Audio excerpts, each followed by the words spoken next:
This is B2B Tech Talk with Ingram Micro and Moxie Insights. I'm James Henderson, Editorial Director at Moxie Insights. In this episode, I'm joined by Tim Ament, unpacking personal and professional motivations, the art of calculated risk, and the power of people.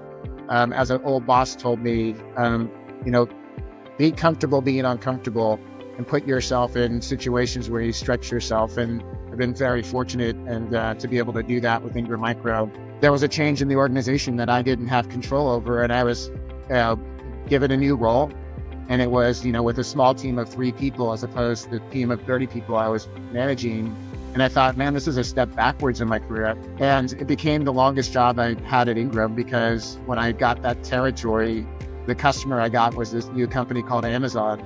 Tim talks on personal growth and leadership style, including the foundations required to build collective team success. Enjoy this episode.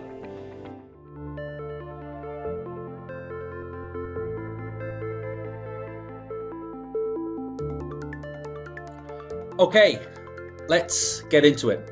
What motivates you, Tim? Wow, you can go, I think, so many places with that. I think over time, it's continued to evolve and change. I think at a basic human level, it's the opportunity to continue to meet new people and learn about people and their journeys. Growing up, my parents hosted exchange students from around the world from the time I was 5 until I graduated high school. So I have adopted brothers and sisters from all over the world. And I think that's made me appreciate people of different backgrounds and different cultures. So I think it's that idea of being able to continue to learn and grow and, interact with people of different backgrounds. From a work perspective, it's the opportunity to continue to grow. I've worked for Ingram for 27 years, but I've been able to do so many different and amazing things because of the global nature of what we do, the diversity of what we do. So it's that idea of continuing to, as an old boss told me, be comfortable being uncomfortable and put yourself in situations where you stretch yourself. And I've been very fortunate to be able to do that with Ingram Micro. On a personal level, it's my family and my friends. My wife was a immigrant from Mexico. We've been together for 32 years. We met in high school, and she has a very different start to life than I have, where she had to go through a lot of challenges and she became a teacher and taught for almost 30 years in California. And she's just a great motivation for me and keeps me grounded in the things that I do. And then it's our two boys that we raised, who now are really amazing young men. My oldest son is a police officer in Monterey, California, and my youngest son is in the financial sector, living in London. So we're kind of spread around the world, but it's what motivates me in general is people, and the interaction with people, and work is the continued growth, and in personal life it's my family and my friends. Tim, those early experiences, as you mentioned, and that exposure to different cultures through the exchange program you mentioned, in your early years, obviously your career and now your family. But you mentioned one part there in terms of your career and how you started out at Ingram. Before Ingram, there was a before Ingram. You were at City, late 80s, if I'm correct. I think I was 10 years old. 10 years old.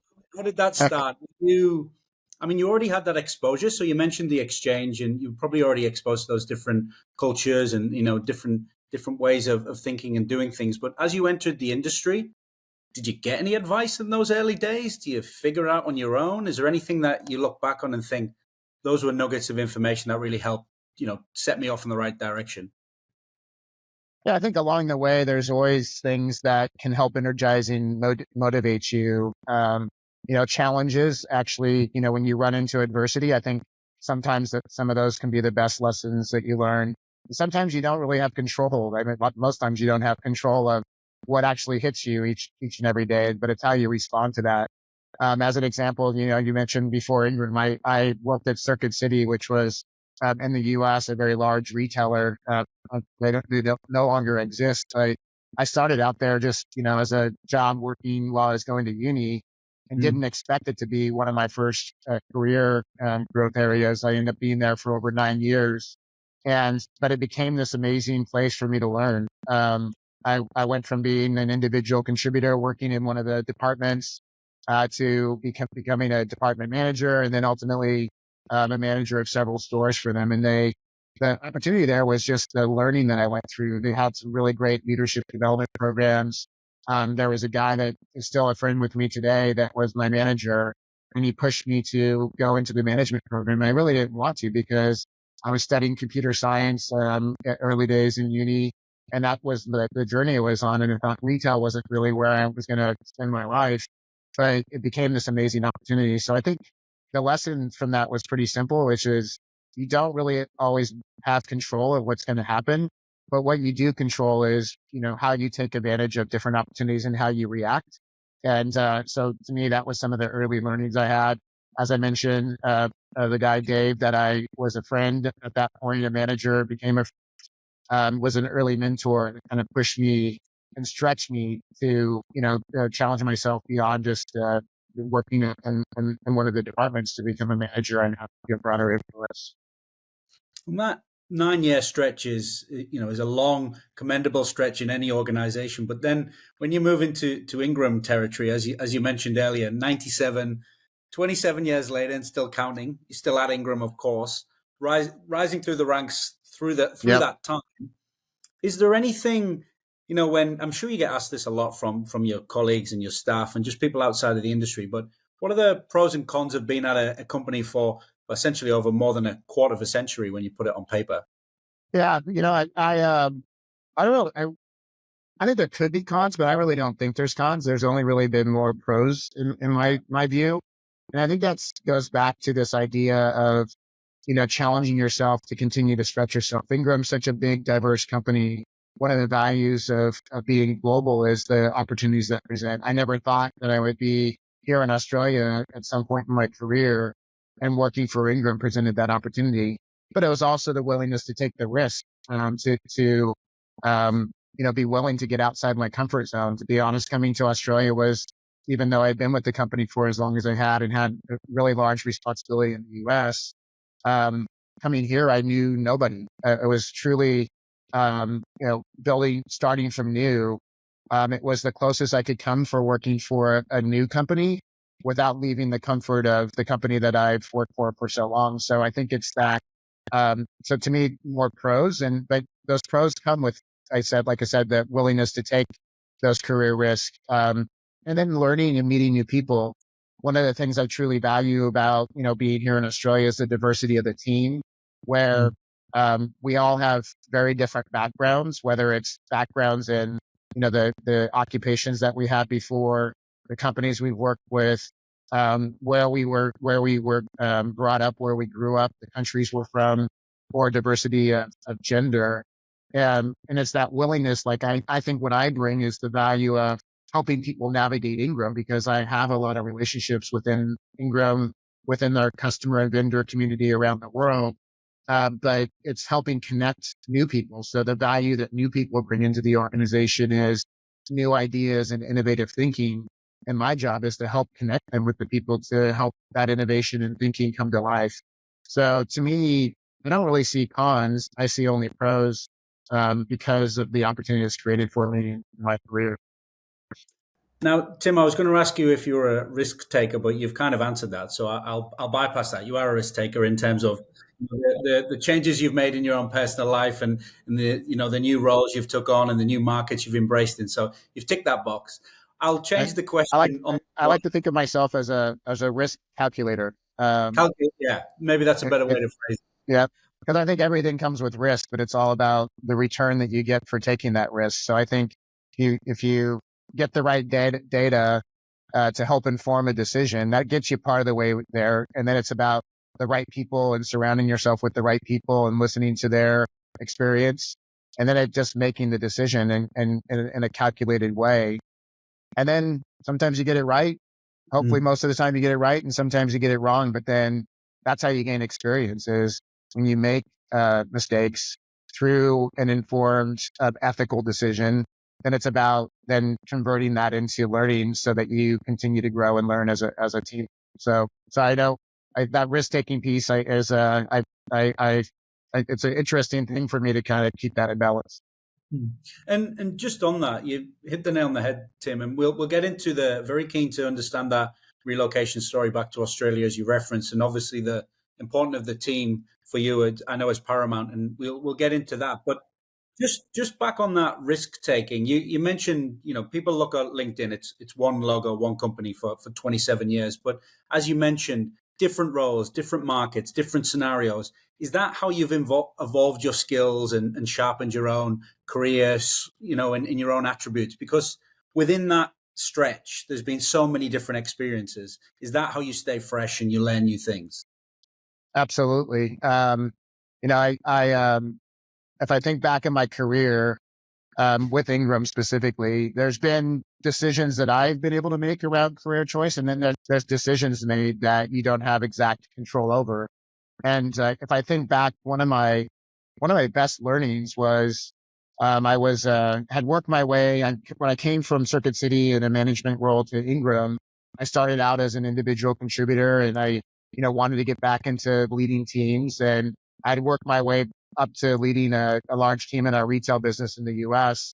And then there was a change in the organization that I didn't have control over, and I was uh, given a new role. It was a role as an account manager out in the field.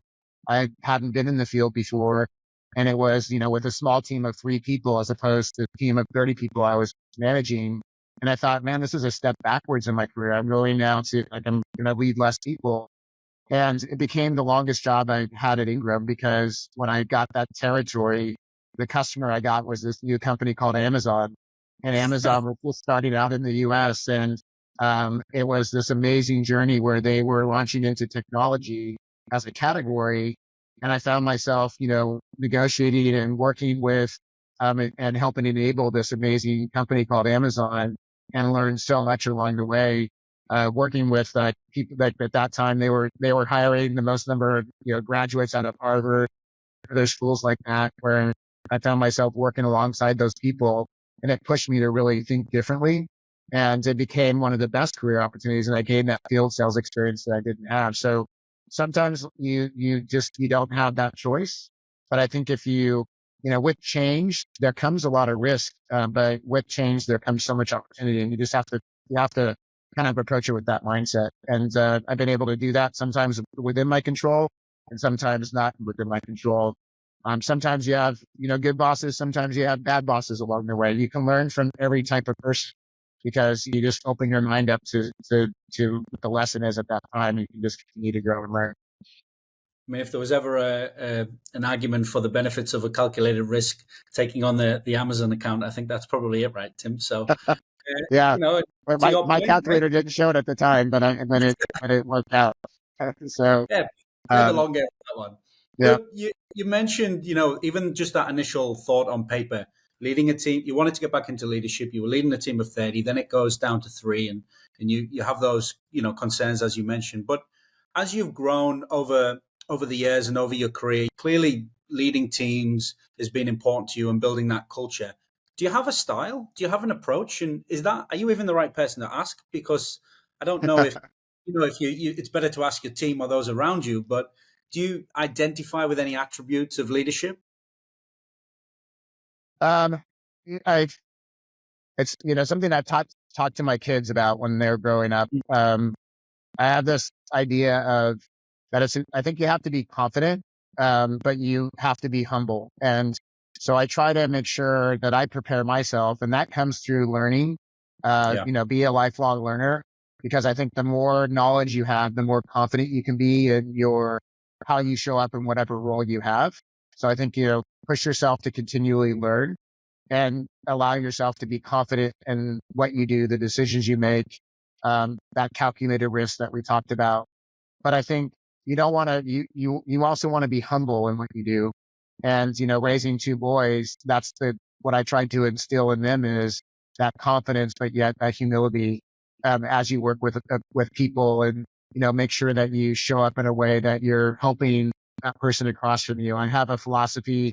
I got it out of a book that I had read, but it was this idea of showing up to every conversation with this question around the person across from you, whether it's a customer or a colleague or somebody that works for you. if you start that conversation with, how can I help you be successful today, and understand what they're trying to achieve, then add value to that conversation, in the end, you'll both be successful. And it starts with helping those across the table from you. So I try to instill that in the way I show up as a leader. I can't say I always get it right, but that's a, North Star that I'm trying to drive for, is that, confident, but humble approach, and helping the person across from you be successful. And Tim, that definitely comes out in the market just from the external side. Are you reference your those early days, the exposure you had personally and professionally in your life. People always ask when we're doing this type of interview, how does that leader learn? How do they skill up? What do they do they have mentors? Do they go on programs? Do they read? Whatever it may be to upskill. It sounds to me like a lot for you has been the exposure and the cultures and the environment you've been around, the people you've been around. But is there any inspiration or guidance you've had along the way to hone those skills, or does it just come with experience? Definitely doesn't just come with experience. I think that helps, because that helps build the confidence, but it's always surrounding yourself with people that can push you to higher limits. I think, whether that's, as a leader, hiring people that complement your skill sets, look for people that can bring additional talent to the team with diversity and different backgrounds. So that might be on the team that you're building. And then it's like the people you surround yourself within work or outside of work. If I think back on my career, Paul Bay, who is our CEO now, Paul, I've worked with, alongside and for Paul at different points in that journey along the way. And Paul is one of the most passionate, driven, and supportive people I know. He expects a lot out of the team, but he shows up and delivers himself each and every day. And he's got the customer at the center of everything that we do. And that motivates me and people around us, that have been able and fortunate to work alongside Paul. So that's like somebody within the company. There's a guy named Kirk Robinson. Kirk recently retired. He was my peer leading the U.S. business. He had been one of my first bosses at Ingram. We had been peers for different opportunities along the way. And then he was my boss before I left the U.S. business. And Kirk he was an inspiration in forming a group called Masterminds that we had a number of us inside of Ingram and some leaders outside of Ingram, and we'd meet once a quarter. And it was a safe environment for us to bring, ideas or challenges to the table and get feedback, whether that was a work related thing, a personal thing. And we had kind of like a trust within that team. So it was like I said, made up of both inside and outside of Ingram. But I think that's really important, to surround yourself with people that can push you in that mastermind group. But, sharing a bit of a personal story, when I was going to uni and working at Circuit City, as I mentioned, I started to raise a family, and I went to uni for like 6 years and left without a degree. And I studied computer science and civil engineering, and then switched to business, and then, was making decent money and started to raise a family, and I stopped going to uni.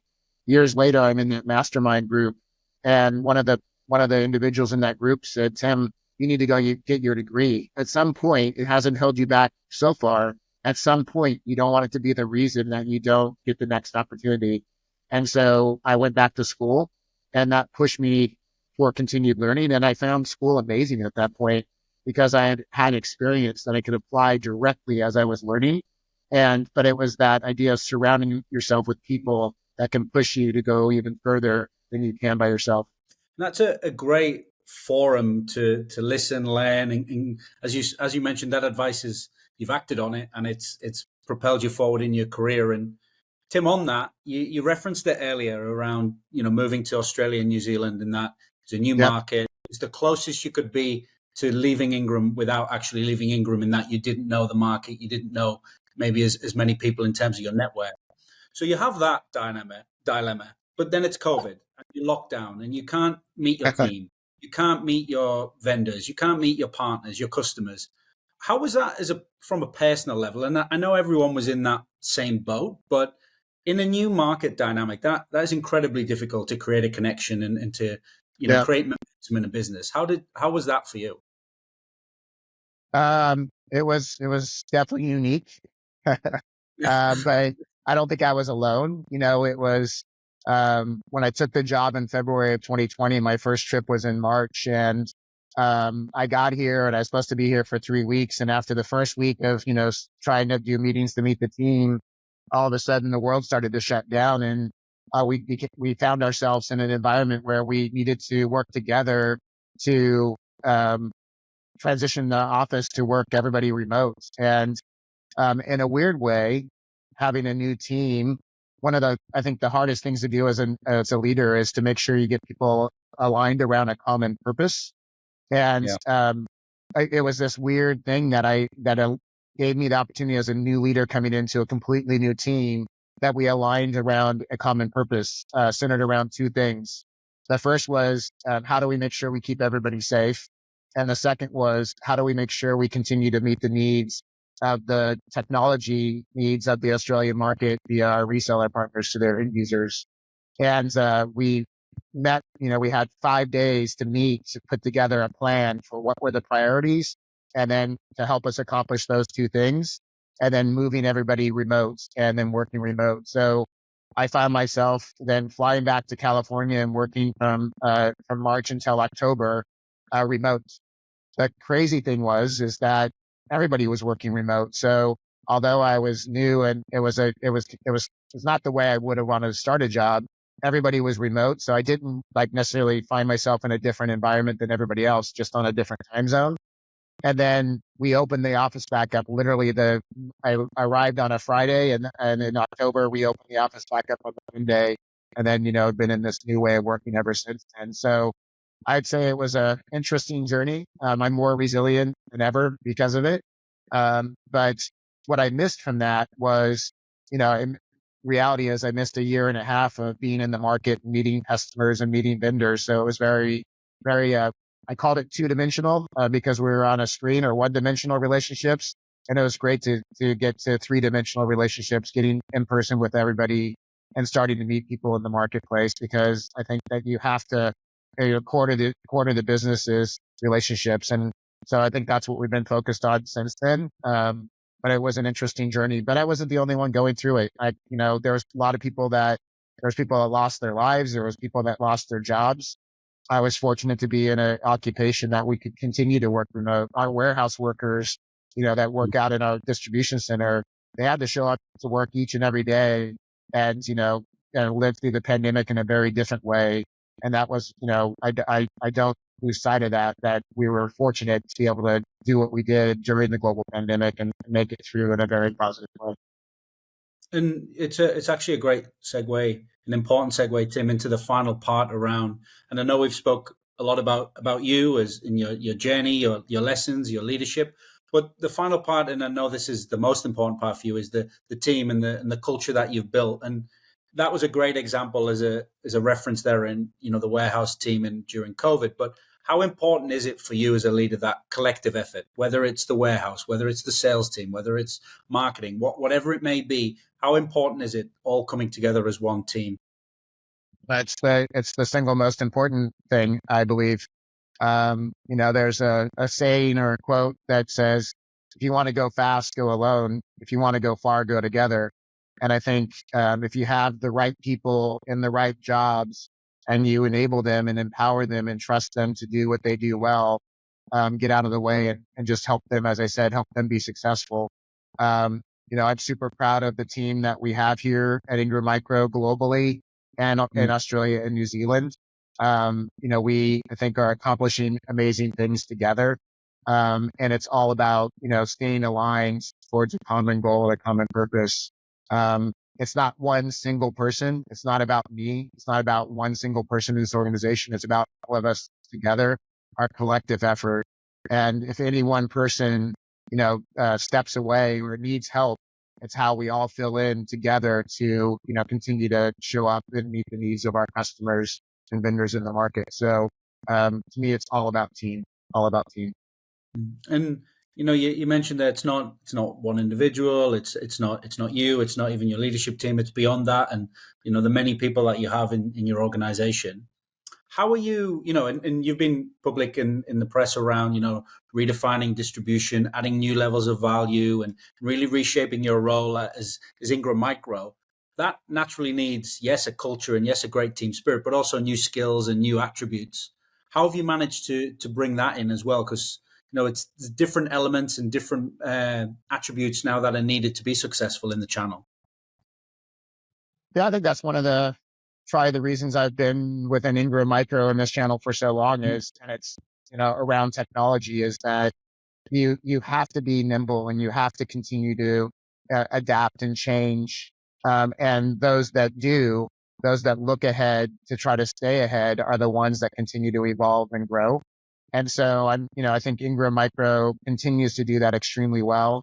The fact that we have visibility to the market around the world and the diversity of our business and the different types of customers that we service and vendors, it gives us a perspective that allows us to continue to adopt and change. So our transformation journey, redefining distribution, the platforms that we're building, that started many years ago with our cloud business and making several acquisitions to enable a very powerful cloud marketplace ecosystem. And now it's evolving with what we're doing with Advantage. And I think that the skill set evolution with that is about, how do we continue to adjust? Whereas today, there's value that gets created through simplifying transactions with a lot of people touching those transactions. In the future, as we look to automate and provide self-service capability around that, it's about then how do we transition that value proposition into helping our customers and their end users go win more business together through showing up very differently with their customers. And that journey is going to be different for each person, each customer. And it's, again, starts with listening to the needs of each customer and then figuring out how our capabilities help them with what they're trying to accomplish.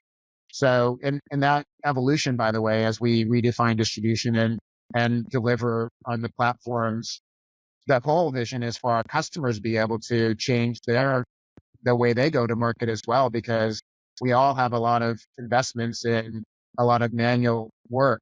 And how then do we collectively transition that into what we say, moving from transactions to interactions with our customers collectively? Um, all of that starts with the mindset that we each have each and every day. And I think we've proven over time that we have the right mindset because we continue to transform and change.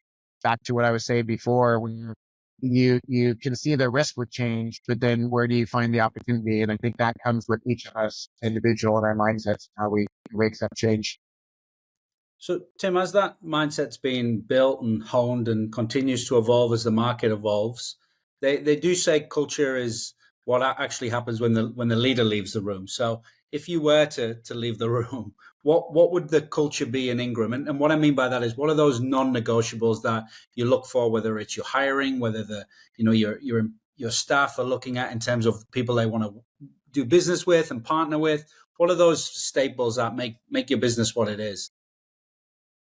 I think like start with the customer and work your way back from there. So, as we're trying to understand what do we need to do next, just listen to the customers and they'll help direct us in that. Um, I'll go back to, whether it's a philosophy, a saying or what have you. If I left here and people continue to show up with this idea of helping each other be successful, I feel like then the organization will just continue to sustain itself because if you help that person across from you, again, whether it's a customer, a vendor, an internal colleague, a boss, an employee, if across from you, you ask that person how you can help them be successful and help them with that, then that it will all come around and the success will come together. Um, locally we've been focused on this concept of own versus rent, where if you own your home or you own your car, how do you show up in the way that you, uh, you know, um, take care of and manage that home or that car versus if you rent it. And each of us have an ownership of our job, that accountability to your specific job. We have accountability and ownership to the company that we work for. So this idea around owning your role and making sure that as you deal with anything within the company, or when you're working with the company, with a customer, you own it from the beginning to the end, with full ownership to drive the right outcome. So long answer, but if I leave it with one, it would be if people kept talking about helping each other be successful, I feel like that would be a success. And long but important answer, Tim, I think. And you've Yeah, thank you.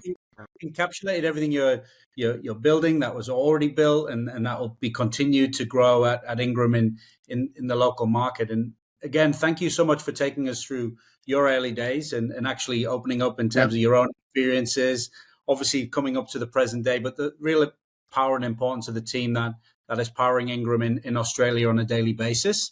Final one for you, Tim, and you're really going to kickstart this. We're going to ask this to all guests. Yeah. Take it away from, and you've revealed a lot today, so hopefully this is on par with that level of openness that you've shared with us today. As a leader and as a human, how do you want to be viewed?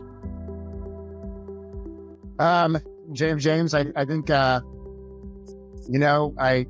go back to confident and humble. I hope people see the confidence that comes through in the way I show up and the passion I have when I show up. But I hope that they see that humility that I bring as well. So I think it's that,